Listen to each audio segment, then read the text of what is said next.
continue, que nós possamos, ao sairmos daqui, levarmos esses conhecimentos que o Espiritismo nos traz através do Evangelho.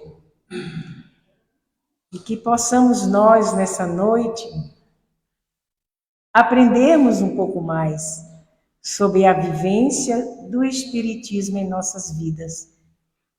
Que o Espiritismo ele veio para trazer, de fato, esta mudança e a modificação que vamos ter. Se pular aqui eu grito, por favor. Deixe ela que é melhor, deixe ela que é melhor. Não consegue. Você não consegue pegar. Pegou. Gente, nós estamos aqui passando por um fenômeno natural que entrou em nosso recinto agora mesmo uma rãzinha, né? Que muitos chamam de rã e outros chamam de perereca. Então, nós estamos aqui agora todos calmos, porque eu mesmo era a primeira a correr se chegasse muito próximo de mim. Mas vamos dar continuidade aos nossos trabalhos, que o mais importante é que nós aprendamos a conviver também, né? Como disse o nosso amigo Chico, nós temos que aprender a conviver com a natureza. E a natureza é tudo isso aí.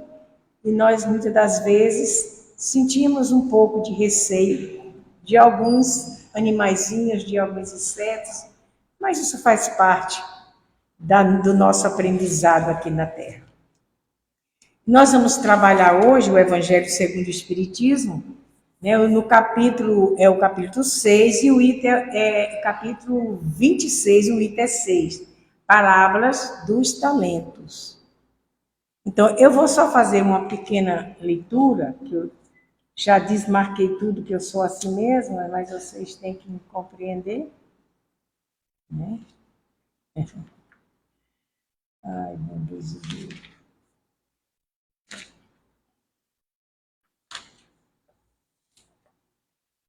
Então, nós sabemos que esse trabalho é dirigido a nós para que nós tenhamos o entendimento dos talentos que recebemos da divindade, que é o nosso Criador.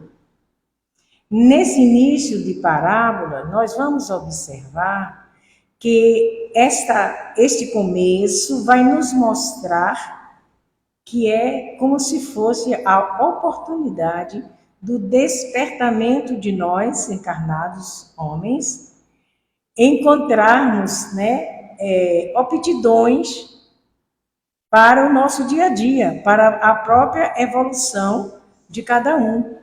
É tanto que este senhor, que ele era portador já de servidores, ele era um homem que tinha posses, e ele era portador de servidores e ele tinha que fazer uma viagem. E essa viagem ia ser longa, que ele ia para um país e ele não sabia quando voltava. Então, ele dá 5 talentos, ele convida 3 servidores, e ele dá 5 talentos ao primeiro, dá 2 talentos ao segundo, e apenas 1 talento ao terceiro. Para que quando ele voltasse dessa viagem, eles iam dar conta daquilo que eles receberam. Então, nós temos que entender que todos nós que estamos aqui na Terra, nós temos uma missão, um trabalho para que nós possamos evoluir, crescer, entender a posição de nós, espíritos encarnados, estamos diante da natureza, diante da Terra, diante desse planeta escola que nos concede esse direito. E aqui é muito claro quando nós vimos que o de 5 talentos, ele já correu imediatamente para negociar. Ele queria fazer crescer esses talentos, que era o dinheiro. E o segundo, que podia ter ganhado 3, né, mas só ganhou 2, mas faz parte. Então, ele também fez a mesma coisa. Ele desenvolveu um trabalho em que rendeu mais 2 talentos. E o segundo teve medo. Ele não sabia como agir com aquele talento que foi recebido. Ele não sabia como agir. Então ele decidiu enterrar o talento. E foi o que ele fez. Cavou um buraco na terra e simplesmente enterrou. Mas o tempo passou e esse senhor voltou. E todos os que estiveram a incumbência de trabalhar com esses talentos vieram até ele. O primeiro foi o dos 5 talentos, que deu 10 talentos. Ele dobrou. Então ele manifestou muita alegria, que ele disse: bom servo, né? É um servo fiel, justo, que você realmente soube usar aquilo que eu lhe ofereci.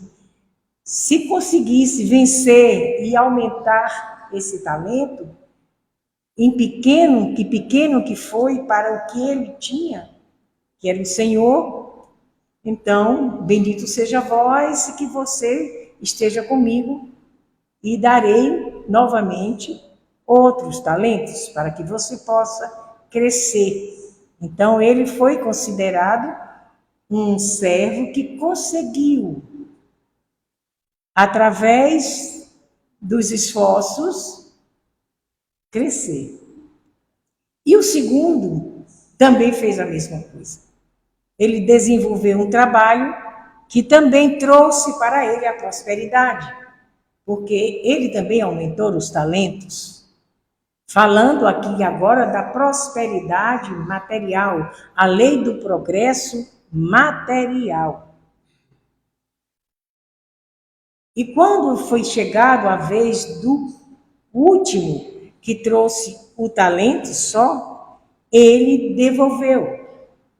Porque quando ele pegou essa oportunidade de crescimento, de desenvolver a sua inteligência, né, daquilo que ele já teria aprendido, se ele recebeu o talento, é porque o Senhor confiava, achava que ele poderia negociar esse talento. Mas ele teve medo, recuou e guardou. Então, ele pensou, quando chegou perto dele, do Senhor, que o Senhor era severo. Era um homem severo. Um homem que tirava aquilo que ele não colhia. Ele pegava aquilo que ele não plantou. E tirava aquilo que não era dele. Era o sentido mais ou menos assim. E então, ele o chamou de servo infiel. E disse que ele não contaria mais com aquele apoio, aquele começo de vida, começo de prosperidade aqui na Terra. É como se nós observarmos que quando nós estamos encarnados, nós temos muita dificuldade do entendimento da lei divina. E se nós formos olhar todo esse processo, que ele condena esse servo, onde ele ficará, tirará dele aquilo que ele pensa que tem, que ele diz, aquilo que ele pensa que tem. Será tirado até aquilo. Então, e daria para eles um castigo, que eles teriam, onde ele ia ficar, como no próprio Evangelho tem, que fala sobre que ele ia viver essa vida muito difícil e estaria vivendo muitas dificuldades, como se fosse na própria palavra que fala aqui, quando ele diz, ele fala que ele, mais engraçado que o Senhor, ele diz o seguinte: ele chama o servo de mau e preguiçoso. Então, ele o condena, entre aspas, né? Onde ele vai vivenciar ele nas trevas exteriores, onde haverá prantos e ranger de dentes. Então, é um processo forte quando a gente vê isso. Porque a interpretação do texto nos mostra que foi dado ao que estava com 5 talentos e fez 10, o talento que não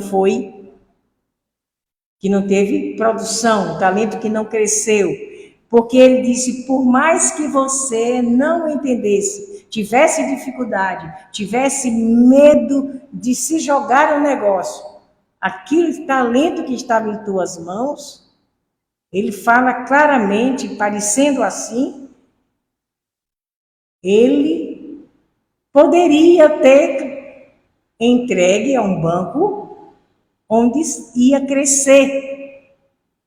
E ele, quando voltasse, se fosse pegar o talento, ele receberia o que serviu de acréscimo de juro para aquele talento. Esse processo é todo no sentido material.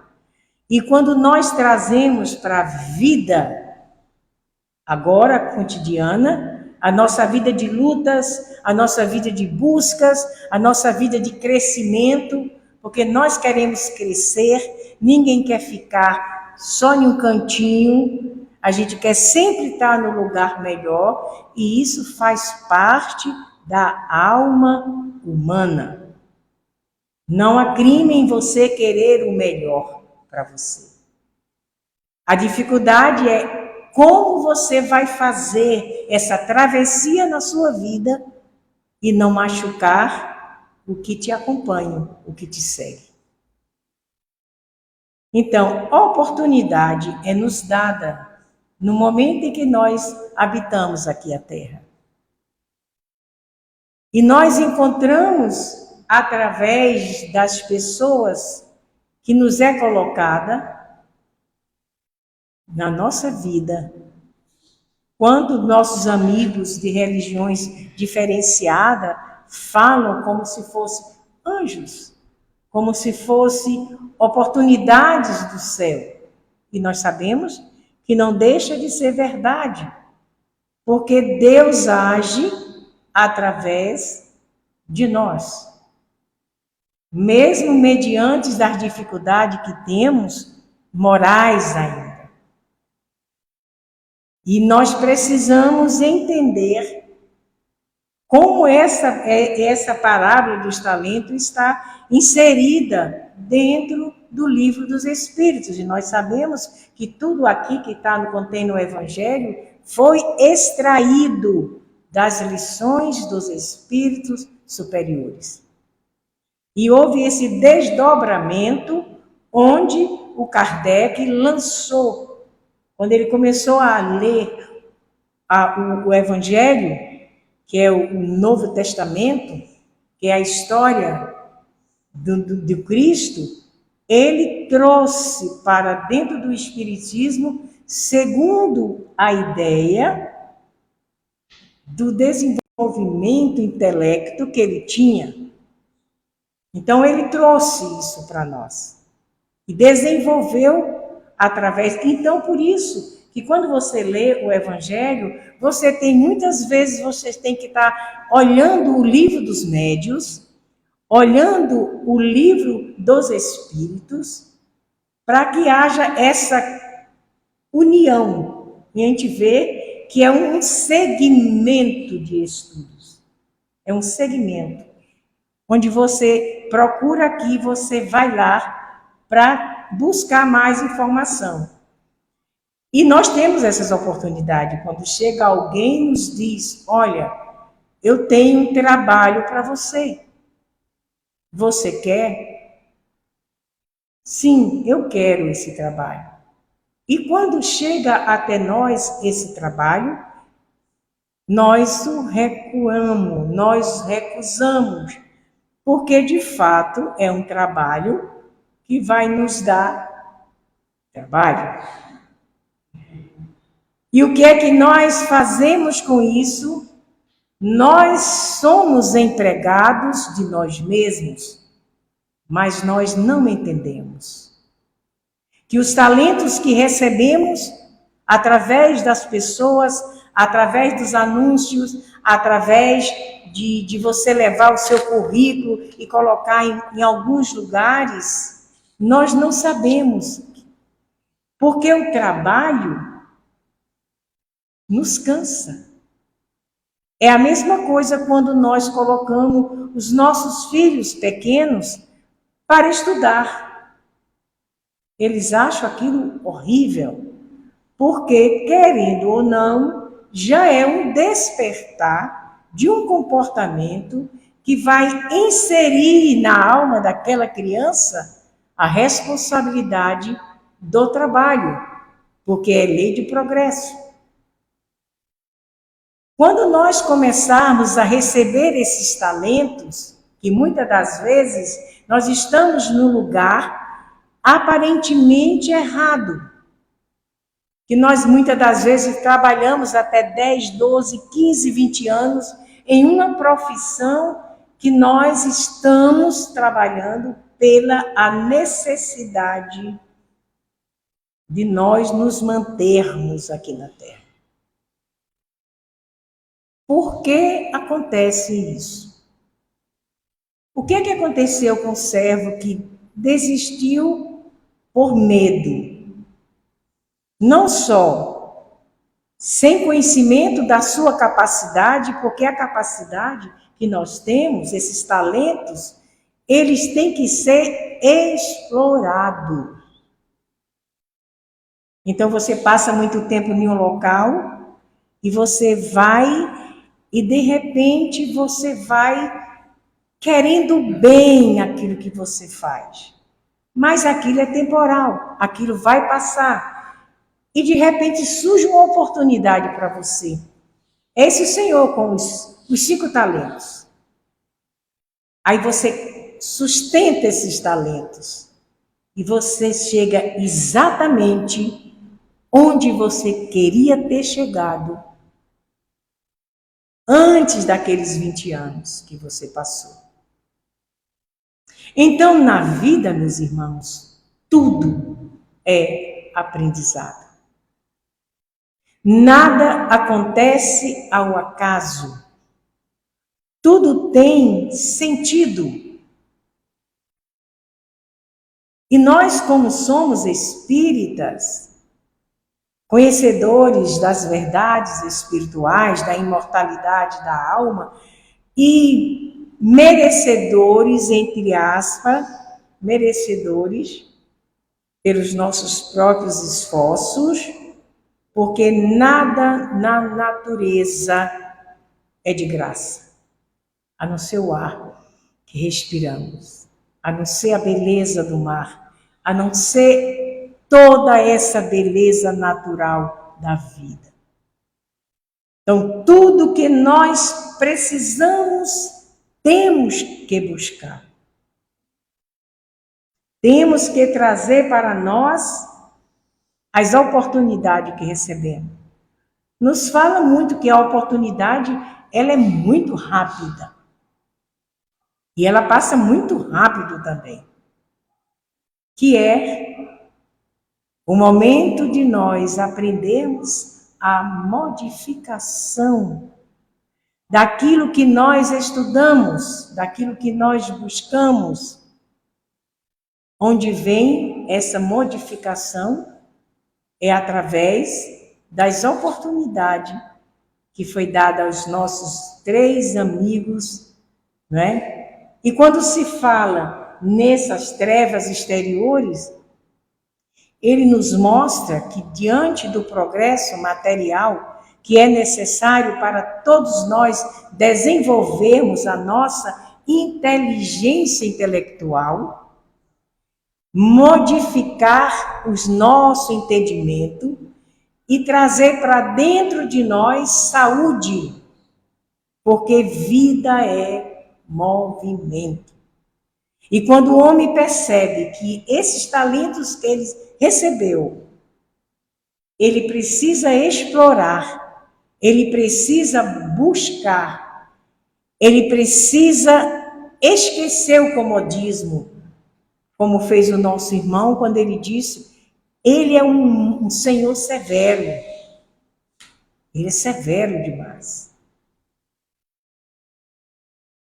Então, meus irmãos, esse sentido aí é material. O homem tem todo o direito de crescer. A fortuna não é o mal. O mal é o uso errado que nós fazemos dela. Como criança que ainda somos, e não entendemos que quando nós recebemos um talento, 2, 3, diversos talentos, nós precisamos aprender a administrar, trazer para nós aquela oportunidade que recebemos e trabalhar incessantemente para dar lucro, para que haja crescimento, que através desse crescimento é que nós vamos poder auxiliar os outros, saindo na condição de aprendizes para a condição de responsabilidade maior quando a gente entra, que termina a nossa faculdade, que termina os nossos estudos, tudo na teoria, e nós vamos, na prática, aprender. Não é nada mais que isso. E esse sofrimento é quando nós negamos a nós mesmos as oportunidades de crescer. Vamos pensar. Eu estudei o Livro dos Espíritos, eu peguei a parte de nosso querido Santo Agostinho, porque esse conhecimento que nós temos que ter de nós mesmos, o servo, ele tinha conhecimento, ele se sentia na condição de conhecer mais o seu Senhor do que a si mesmo. E ele falhou por isso. E é isso que nós fazemos. Nós julgamos o outro pelas suas aparências. E não observamos, às vezes, que a aparência já está dizendo, ela se modifica. Ninguém pode sustentar algo que não está dentro de si. E é por isso que Santo Agostinho disse, quando os irmãos perguntam, como é que o Senhor conhece? Como é que se pode fazer e chegar a essa condição de nós conhecermos a nós mesmos? Então, Santo Agostinho, ele nos mostra claramente que não foi fácil para ele. Foi o dia a dia. Ele que criou esse método naquela época, que através desse conhecimento que ele teve, surgiu o Livro dos Espíritos, que foi um conjunto de espíritos superiores que trabalharam para que assim fosse feito todo esse conhecimento como base na lei divina. Então, nós temos que aprender a mantermos o equilíbrio espiritual, o equilíbrio moral. E quando a gente passa para o lado moral, é quando entra a questão do Santo Agostinho, quando ele diz, foi no dia a dia. Não foi fácil.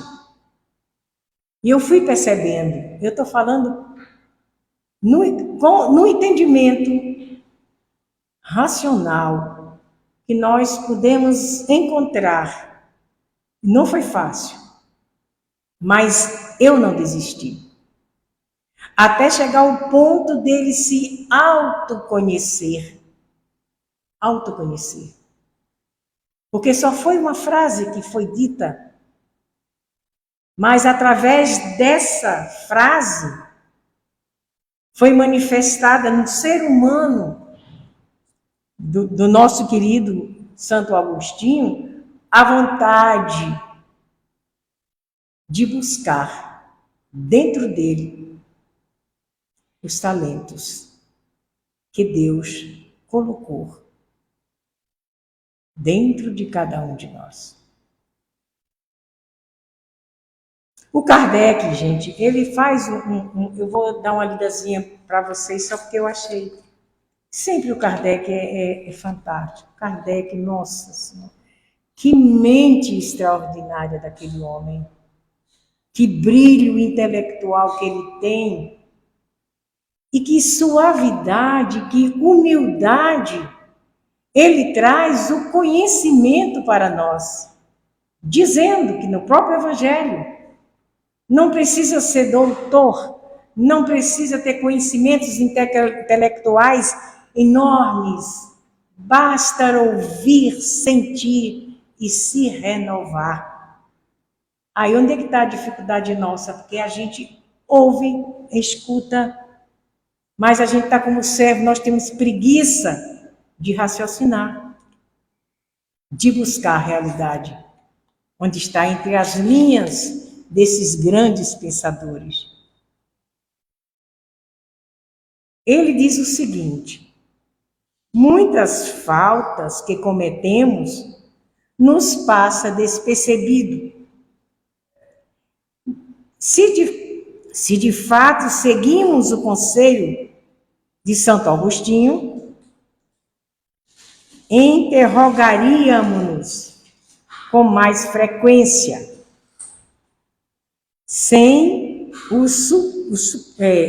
com mais frequência a nossa consciência. Veríamos quantas vezes falimos sem nos porque é difícil, gente, suspeitarmos, sem o suspeitarmos. Nós simplesmente não examinamos com atenção a natureza e o móvel dos nossos atos. Só basta isso. A dificuldade maior, que nós temos tanta pressa de crescer, que nós paramos em alguma parte e tentamos levar o conhecimento adiante, sem termos trazido para nós onde está a nossa falha, onde está o nosso comportamento moral, que há muito se é dito. Nos afirmam uns amigos espirituais que depois ele fala depois do Evangelho, segundo o Espiritismo, depois o Livro dos Espíritos, que foi manifestado para todos nós, se começou em 1940, já com aquelas pessoas que estudavam a doutrina. Estudavam a doutrina, uma modificação de comportamento que levou, a esse princípio evolutivo que está aí acontecendo. Então, desde 1940, isso para nós que somos da doutrina. A evolução da Terra é constante. Desde o primeiro homem irracional que pisou aqui na Terra, que não tinha conhecimento de si mesmo, já existia essa renovação, já existia esse desenvolvimento. Mas essa base, como o próprio nosso querido Bezerra de Menezes afirmou em uma das coisas que ele escreveu através de Divaldo, quando ele fala que a partir de 1996 se manifestou no mundo espiritual. É um processo grande que até hoje, quando eu consegui. E ele mostra e diz, quer dizer, desde 1940 até a atualidade de hoje, de 2022, há um processo grande dos espíritos benfeitores para trazer para nós esse mundo de regeneração. Nós não conseguiríamos nada se não tivesse os espíritos benfeitores. O nosso querido amigo, eu quero muito bem a ele, que é o... Gente, vocês precisam entender porque eu sou uma pessoa maravilhosa. Examina-te. Ó, vocês conhecem, né? Aqui é de Emmanuel. O Emmanuel, até anotei aqui, quando ele fala nesse conhecimento, e ele fala de que nós sabemos que tudo é feito através das mãos benevolentes, da renúncia constante de um espírito que reencarnou em 1910 para trazer a luz do conhecimento, desdobrando os acontecimentos e nos mostrando através de André Luiz toda a vivência do mundo espiritual. E nós observamos que até hoje muitas pessoas espíritas duvidam da existência do mundo espiritual. Eles ainda mantêm uma coisa pegada no começo dos estudos, onde foi trazido, começou por Moisés, trazendo toda a intelectualidade e principalmente a certeza de um único Deus, desde aquela época, que nós estamos engateando ainda. E o Chico, através das suas mãos, Emmanuel, examina-te, né? Que ele está essa mensagem. Aconteceu, gente, em 25 de novembro de 1951. E está atualizado aqui, mais do que nós possamos imaginar. É uma passagem de Filipenses, né, no capítulo 2, onde Paulo de Tarso nos diz: nada faça com contenda ou por vogloria ou voglórias, mas por humildade. Essa pequena frase trazida por Paulo de Tarso manifestou em Emmanuel esse espírito de escola. Eu só vou ler só essa frase, que daqui a pouco nós estamos encerrando os nossos trabalhos. O serviço de Jesus é infinito. Na sua órbita, há lugar para todas as criaturas e para todas as ideias sadias em sua expressão substancial. Nós temos conteúdos para estudarmos e não ficar só nos deslumbrando pela doutrina, se não temos a capacidade de olharmos para nós mesmos e vermos quantas falhas morais ainda contém em nós. Então, meus irmãos, temos livros que, por mais que queiramos, não vamos ler, porque o tempo é curto. O tempo passa tão rápido. Tem um livro de Emmanuel lá em casa que é tão velhinho no sentido que eu ganhei esse livro através do Chico, que vem, né? Que vinha dos Correios, que é o Instrumento do Tempo. Esse livro foi de 1975, 76. É livro de frases e de um conteúdo tão eloquente, um conteúdo tão extraordinário. Ele só fala do tempo. E nós? O que estamos fazendo das nossas oportunidades? O que estamos fazendo dos talentos que recebemos? Guardamos? Ou procuramos transformar eles em luz? E o tempo está aí. Não há mais desculpa para nós espíritas. Depois da próxima reencarnação, com certeza. Não há certeza. Por quê? O futuro. Esse futuro que nós buscamos, que nós queremos, muitas das vezes aqui na Terra, que é o futuro da nossa cultura, o futuro de nossos bens materiais. Esquecemos do futuro espiritual. E esse futuro pertence só à lei divina. Mas por obra de Deus e por espíritos que vieram renunciando a si mesmo, trazendo dentro de si esses conteúdos já vindo de outras moradas. E nós vamos deixar para a próxima, porque não sabemos se vai existir a próxima. Não sabemos em que caminho nós vamos estar. Em que lugar será estabelecido as nossas provas, as nossas expiações? Porque ainda vivemos dentro dela. E parece que nos acomodamos porque esquecemos.